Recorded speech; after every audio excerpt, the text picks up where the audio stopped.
Hello, Bambaji here with another gate transit. And we are moving into gate 64. This is our next one, and it is called Before Completion, and it is the gate of confusion. You can see that it is a gate in the head center. It's in abstract sensing circuit, a circuit that is all about experiences and the realizations that come from experiences once they've been made sense of. There can be an intense mental pressure to get rid of the feeling of confusion, the feeling that comes from an unrealized experience. We don't know what it means, and we're desperate to know what it means. This is a very visual gate. It brings up images, and part of the confusion is that those images flood the mind, and they're all jumbled up. They are very random. You could imagine like an old-fashioned film strip, and each thing has been chopped up, and then it's just been all not edited back together again in an order that means anything. And this can really feel uncomfortable. The head center is not an awareness center. It's not aware in any way. So therefore, the 64th gate, being in the head center, is also not an aware gate. It is not able to be an editor. It doesn't know how to piece the sequences together. It is simply the person that runs the film, not the person who puts the bits and pieces of the film together to make a coherent movie. And this is why we have confusion. This is a pressure of mental activity or not. This can be the busiest and most uncomfortable mind or not. The moment that the mind tries to run the life, the pressure can be uncomfortable and confusing. The moment the mind is not the authority, the images still stream through, but that streaming does not lead to stress at the mental level.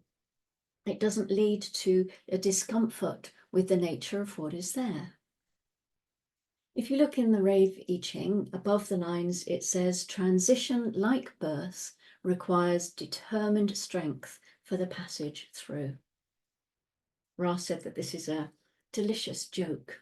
He refers in this, or it refers in this, to the channel of determination, which is the 952. And it's the logical format channel. Determination is necessary to find a way to get through the confusion. Inherent in this description is the logical aspect that the collective, in its duality, is always looking for. You know, when you're abstract, logic is really attractive. And when you're logical, the abstract can be very attractive. The head center is a pressure center. And when you recognize this, when you take on board that it's pressure and not awareness is, because it's not the ajna, then this field of inspiration that comes through from the head center, it can be seen for what it is. It's a pressure, and if that pressure cannot be handled, then it leads to problems. The gates of the head center are all gates of potential madness. Collective madness in the 64 and the 63, running down on either side. And then the individual madness of the 61 in the middle. The head center is as far away as it is possible to be in terms of the body graph from the root center, from being grounded. It can be quite a lonely place to be. So we have two pressure centers in the body graph, the root and the head. And there are opposite ends of the body graph. The pressure below in the root is also a motor. But this pressure above in the head center, it's not a motor. It can't do anything. It's just a pressure. It's a bit of a recycling machine. It circulates things and brings them back out and loops and goes on and on and on. Some of these channels, the three channels up between the head and the ajna, they can all have this sort of looping quality to them. And gate 24, which is part of that middle channel, is called the return. So it gives you a flavor of, what all of these channels can express as an energy. So this gate 64, it recycles things, it brings them round and around and round, and the energy is cyclical. In the abstract circuit, we have this feeling of an experience that begins and then it ends, and it goes through a natural process, and it's a cyclical process. So we certainly find that up here in gate 64 as well, being part of that circuitry. But it's not a motor. It is not designed to do anything with the confusion or with the doubt in the 63, the inspiration in the 61. Whatever the pressure brings as a realization within the Ajna Center, it carries no intrinsic power to manifest as action. It's really important to understand that, because when you're spending a lot of your energy trying to do something with all of this confusion, then that way madness lies.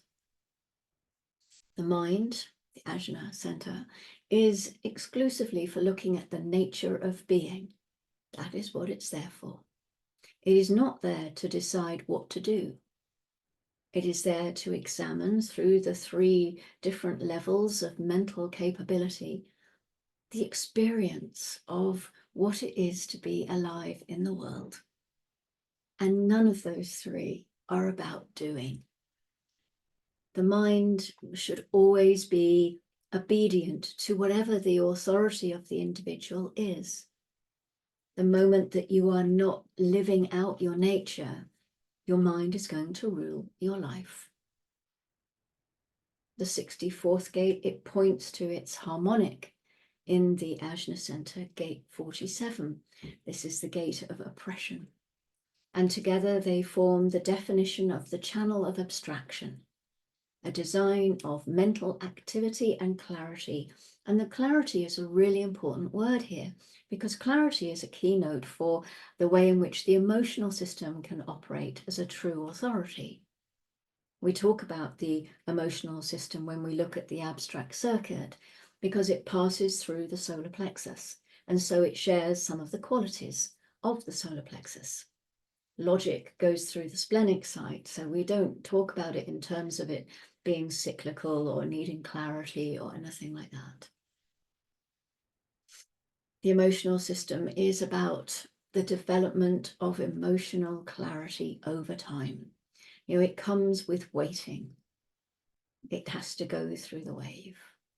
And being able to sample the wave, and then finally coming to an understanding and coming to a sense of what a decision should be based on that clarity. It's clarity that is rarely ever 100%. If you're 70 or 80% clear about something, that really might be as far as you're going to go. And you might even consider yourself lucky to have got that far.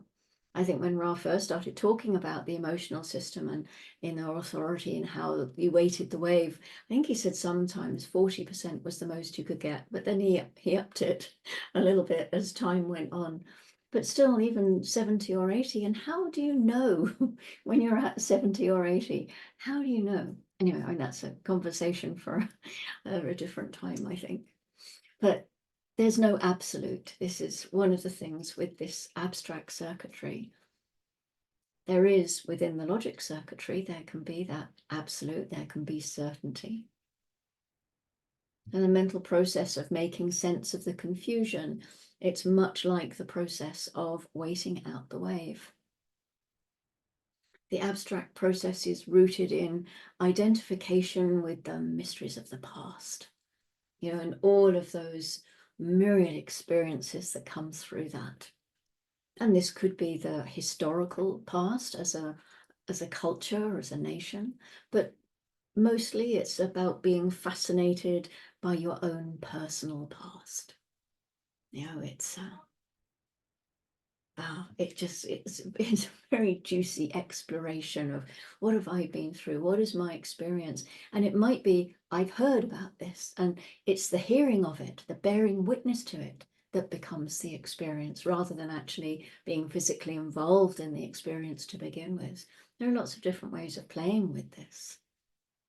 Through the gate of experience, we get to see that the experience depends on how it's been seen, on what the perspective was.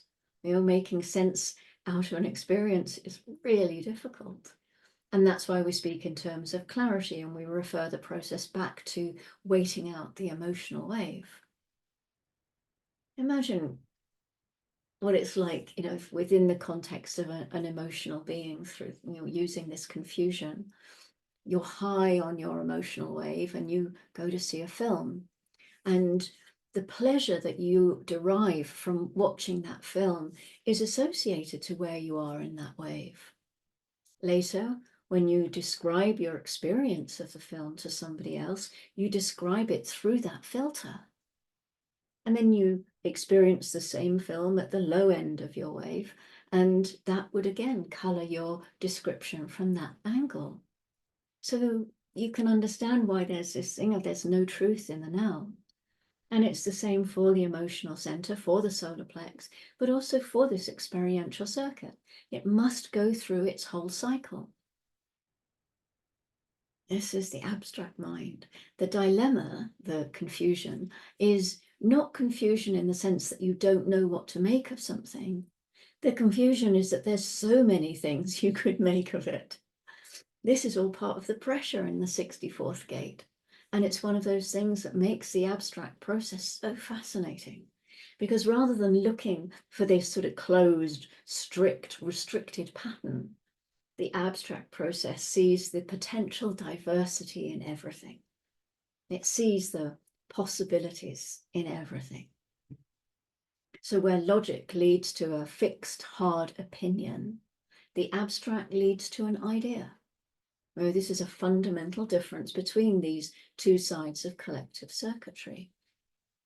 If you have the 64th gate in an open ajna, then there can be a lot of psychological problems, because the need to make sense out of something and the power of that, that the head, it has so much pressure in it sometimes, and the possibility to make sense out of the confusion, it only comes intermittently. When the transit comes in and it hooks you up through the 47 to the ajna, and you can get a moment of peace from all of that confusion, it can cause a lot of problems. It can be very difficult to deal with that feeling of, oh, suddenly I know. And then, of course, the transit moves on and you are left back with that feeling of, oh, now I'm confused again. The nature of inspiration and the nature of the head center and its pressure in the collective sense of the word, both abstract and logical collective, is it's there to force us mentally to make sense of the past. This is the abstract process. And then to project into the future, which is the logical side. They're kind of mirrors of each other. And when you see them in the body graph, they do mirror each other's process right the way through as they go up. It's interesting to see it, because it does give you a sense of how logic and abstract kind of work together, but how also they sort of wish they were each other. And you'll see as we go through the gates that often just the gate names will tell you that logic is really sort of looking over to be a little bit more abstract, whereas abstract is trying to be a little bit more like, I'm more certain, I'm more clear here. This is what it is to be human, isn't it, really? And all of it together, it brings us the continuity, the past and the future coming together. Because it's collective, we share it with each other. The great law of the collective mind is that there is nothing new under the sun. There is this attempt to make sense out of the past. There is this projection into the future, but all of it is out of a relative present. To make sense out of anything is quite a process, because there's no logic, there's only time. The abstract mind is nothing but time, cycling and waving. I'm going to share my screen. So here you can see that the grounding to gate 64, the other side of the wheel, is gate 63. And this is called after completion. This is the gate of doubt. And this is the gate that tells us in the spiral of life, all ends are beginnings. And just that is very interesting in a way, because 63 is logic. And yet in logic, we have the spiral of life, which is the cycle of life, which is all about the experience of life, which is abstract. So it's built into the very substance of each hexagram that they are crossing over and that they are going in it with each other. And of course, collective is all one circuit. We have got it split into logic and abstract, but actually it's all one circuit. We can see 63, it's in the head. It's the mirror position-wise to the 64. So the mirror and the polarity. And it's funny in a way now that the last gate in the wheel is called before completion, and the second to last gate is called after completion. So we get after completion in 63 and before completion in 64. So I guess maybe we could look at it that there is no real completion when you're dealing with a wheel.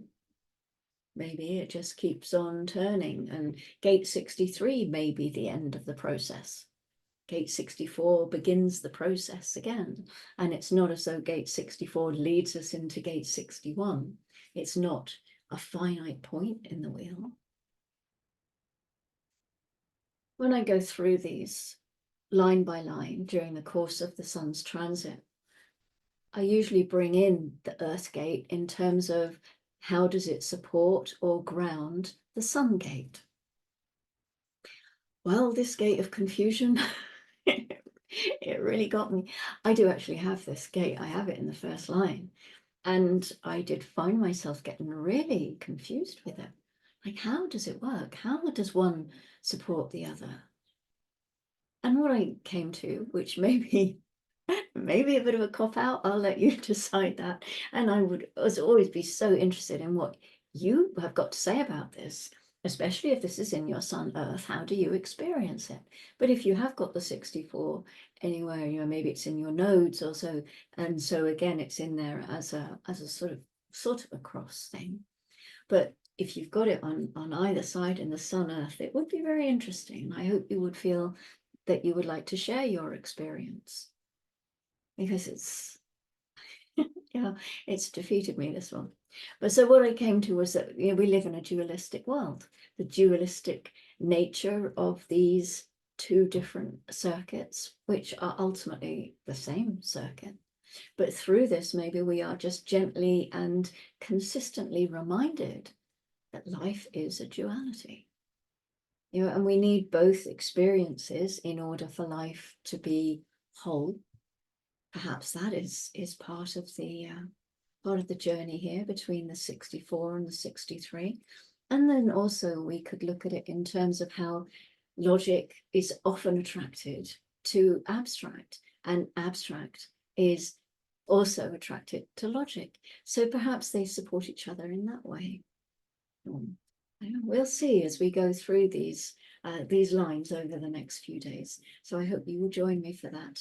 And thank you very much for your presence with me today. I hope you have enjoyed this overview into gate 64. And until I see you again, or until you come and see me again, because anyway, I'm going to stop there. See the confusion, it's all over. Go gently.